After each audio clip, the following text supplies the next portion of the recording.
Now, what can we expect from Bitcoin, right? So historical CAGR of 86% doesn't apply for future, doesn't apply to future because, well, Bitcoin's growth slows down.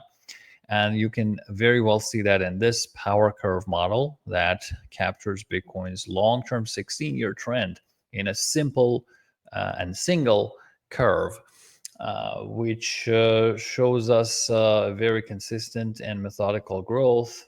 Uh, and at any point on that curve, you can measure rate of growth.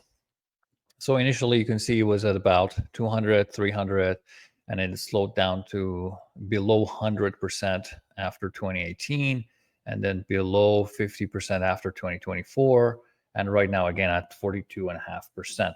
So this is kind of like this is the slope of that power curve at at today's value. Now, can you extrapolate that into the future? Yes, if you can just extend this curve into the future, you can predict the future CAGR values. But before that, just a quick reminder that CAGR is dropping, right? Just because the asset class is growing and it becomes a slower to move, harder to move, but also harder to crash. Now, moving forward from 2025, which is here, 5 years forward, you can expand that curve and measure the CAGR in those future years, and that's what you get.